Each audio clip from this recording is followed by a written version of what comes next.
My message today is the second in a series that I am preaching this summer on the first and third Sundays of each month. I've titled this series, A Six-Pack for Summer, 6 Psalms to Live By. This series is based on the Old Testament book of Psalms, which was essentially the hymnal of ancient Israel. My message today is titled, The Secret of Living a Blessed Life, and it is based on Psalm 37. Do not fret because of those who are evil, or be envious of those who do wrong. For like the grass, they will soon wither. Like green plants, they will soon die away.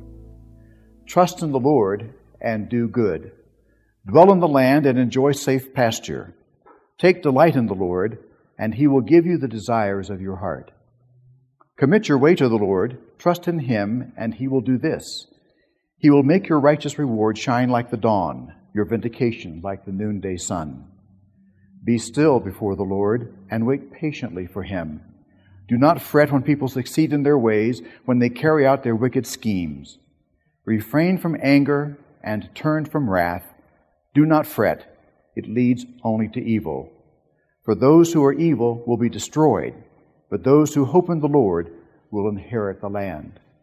A little while, and the wicked will be no more. Though you look for them, they will not be found. But the meek will inherit the land and enjoy peace and prosperity.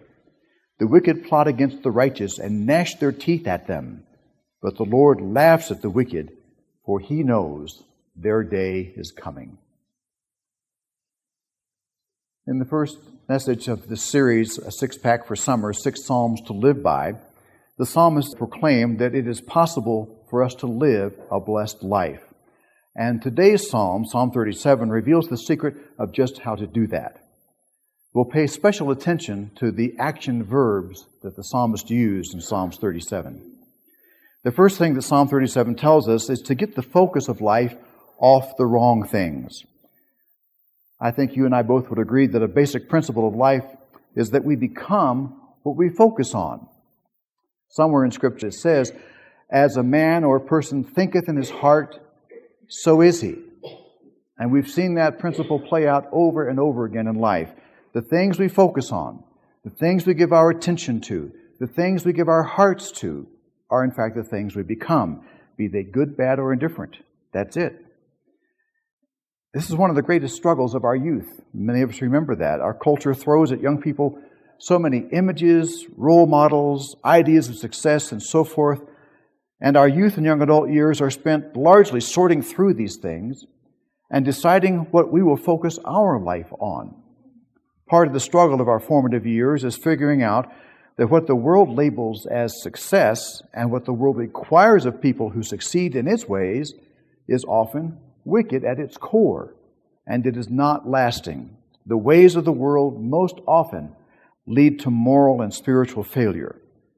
So the psalmist counsels us, don't focus on those whose ways end in failure, and don't envy their supposed success, for it will soon fade away. Instead, the secret of living a blessed life is to stay focused on the right things. And Psalm 37 gives us a wonderful list of right things. There are 3 of them, and they are strong action verbs: trust, delight, and commit. Each action has a positive, life-affirming consequence. First, trust in the Lord. Some time ago, I read the story of a missionary who was translating the Bible into a native language of a people that he was sent to serve on a remote Pacific island. And he struggled for a long time how to translate the word trust into their language because there was no equivalent word for trust in their language or in their culture. In fact, the concept of trust had found no place in their culture because nobody there trusted anybody else. One day he was sharing his struggle with one of the native people that had befriended him, and he tried his best to explain to this person the concept of trust, but it just wasn't getting through until he came upon a way of visualizing what he was talking about to this native person. He sat down in a chair and leaned way back in it until he began to fall over. And immediately, this native friend of his jumped into action and caught the chair before it hit the floor, and he banged his head on it. He stood up looked at his friend and he said, "That's trust." And so the phrase he chose to use to translate the concept of trust into their language was the phrase, "fall back in your chair." The psalmist is saying, fall back in your chair and God will help you. The consequence or the outcome of trusting in God is doing good. Trust in the Lord, and then the verse ends, and do good. Have you ever noticed that it's oftentimes easier to do bad than it is to do good? You know, the cashier gives you too much change, and you have a little struggle inside. Okay, do I just pocket the change and go on, keep my mouth shut? Or do I give the appropriate amount of change back that was over-refunded to me? Maybe it's because we are naturally prone to make, or rather to take moral shortcuts, and maybe it's because we have learned the art of manipulation and subterfuge to get our way with people, but it's just easier to pocket the change that the clerk has given us, over-given us, than it is to make it right. It's too tempting to tell a little white lie, or maybe a big whopping lie, to save face, or to win an argument, or to cover a sin, than it is to simply tell the truth. A few weeks ago, we bought a new ATV so that Bonnie could be riding with me on these trails that we all enjoy so much around here. And last week, I sold my old ATV to a neighbor. And he reminded me that he knew what I had paid for it when I bought it from another neighbor in our neighborhood. And which was fine. I was only hoping to get out of it what I had put into it. So we talked, and I offered him a price a little bit lower than what I paid for it. And he said, "No, I know you've taken good care of it, and I know you've spent some money on repairing it and getting it back up to tip-top shape last summer." So he gave me the full price that I had remembered paying for it. Well, I got back home after he had given me his check, and I was putting together the paperwork for that ATV, and I discovered the original bill of sale for when I purchased it, and I had misremembered how much I paid for it. I benefited myself by $1,000. Now, if he really had remembered what I had paid for it, he didn't say so. He didn't challenge my higher number. In fact, he seemed happy to get it for the amount that I had charged him for it. But I had represented it to him as the amount that I had paid for it. And so when I took him the paperwork, I gave him his check back so he could replace it with one for the correct amount. Now, why would I do that? It cost me $1,000. And he didn't seem to know any different. I could have just kept my mouth shut.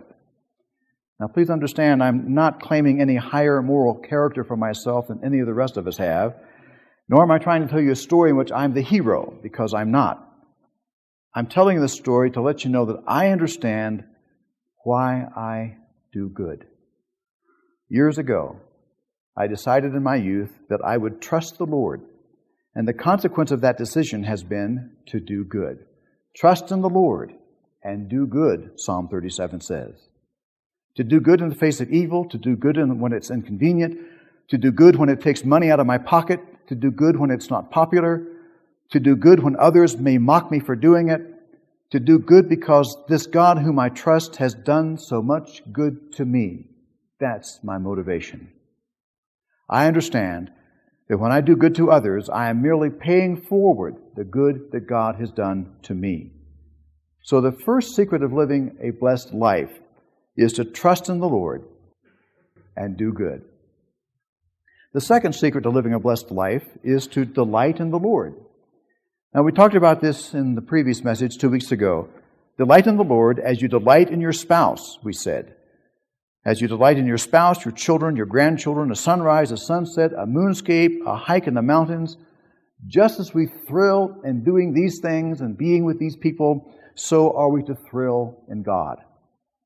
Now, in this message today, we learn the consequence or the outcome of delighting or thrilling in God.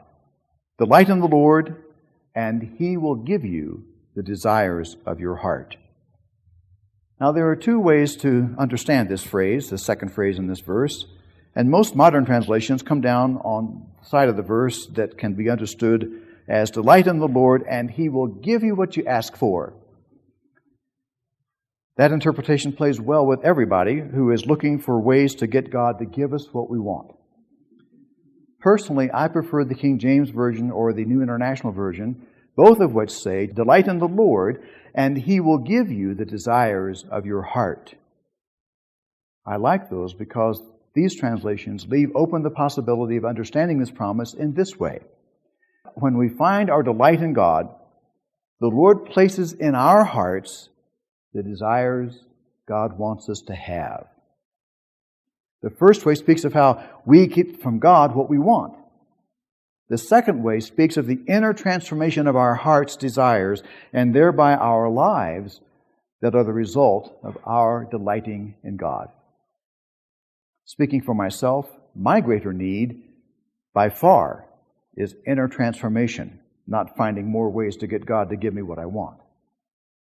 So the second secret to living a blessed life is to so thrill in knowing God that God is able to change us from the inside to the outside, even to the extent that what God desires becomes the desires of our hearts.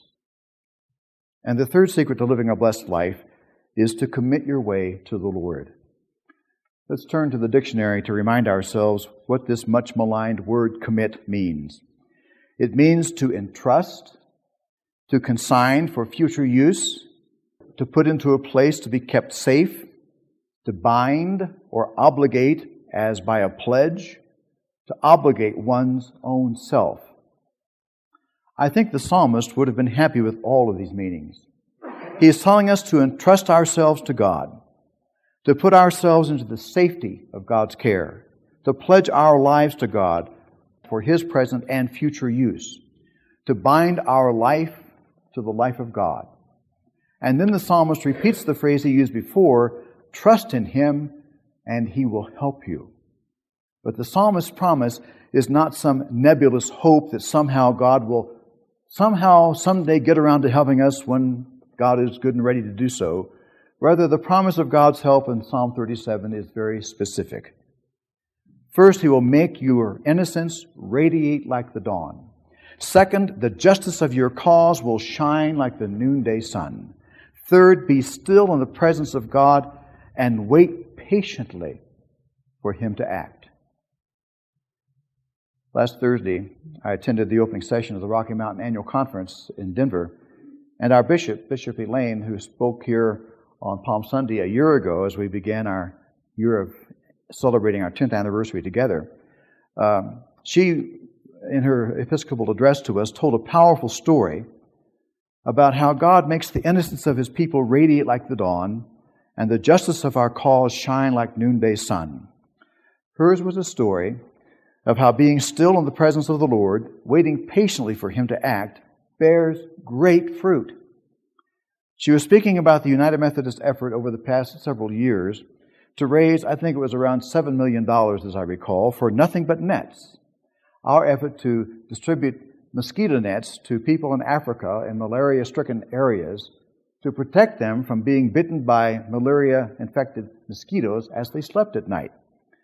This caught the popular imagination, and even the National Basketball Association, as I remember, joined our effort in Nothing But Nets. Well, we reached that goal, and Bishop Elaine reported that our efforts have cut the death rate in half, the death rate due to malaria among children in half. A few years ago, before we began distributing mosquito nets, 2 children every minute died as a result of infection by being bitten by malaria-stricken mosquitoes. As a result of that effort, 7 years later, now it's just down to 1 child per minute. Now, everybody agrees that's still far too high. We can celebrate that we cut that in half, but there's still a long way to go. So in spite of the progress we've made, everybody agrees that we needed to do more. Everybody also agreed that Nothing But Nets used a strategy that was highly effective. And everyone agrees that malaria can be eradicated in Africa, even as it was eradicated in this country about 50 years ago. So the United Nations and the Bill and Melinda Gates Foundation have both come to the United Methodist Church to ask for our help in a new, even bolder effort.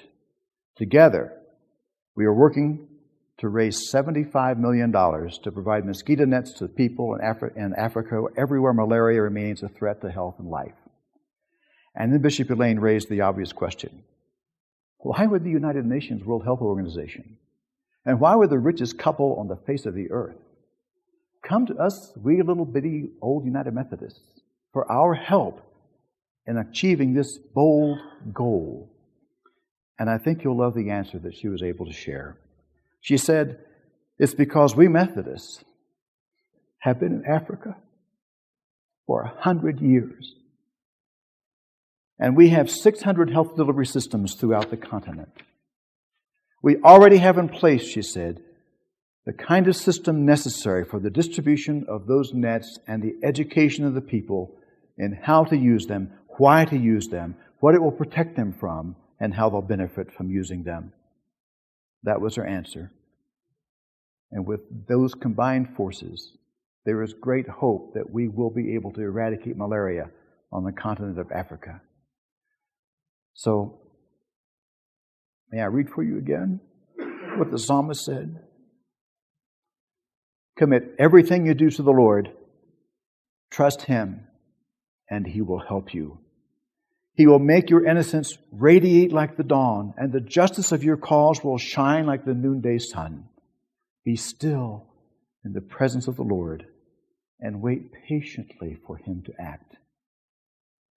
100 years of slow, steady, faithful, waiting patiently for God to act has resulted in an almost unheard of alliance between the United Nations, one of the world's richest couples, and God's people to change the world by bending its cruel reality to the shape of God's kingdom of love and light. So the third secret to living a blessed life is to commit and trust and be still and wait for the Lord, and He will act. And then, almost as a footnote, the psalmist offers this sound psychological and spiritual advice. Give up hurtful ways. That's my paraphrase of the next three things. Stop being angry.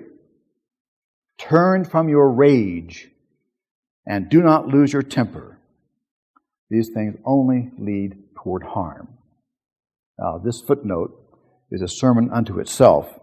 And maybe someday I'll get back to preaching about the destructive force of anger in our lives and how forgiveness is really not so much for the person who's wronged us as it is for ourselves, so that we can be freed up to move on beyond our anger and our rage at those who have harmed us or harmed those whom we have loved. And getting control of our temper in all walks of life is just a good, positive, healthy thing to be able to do.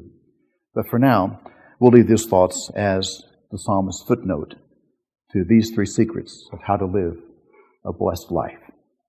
Do these things, and God will enable you to live within the center core of His blessings.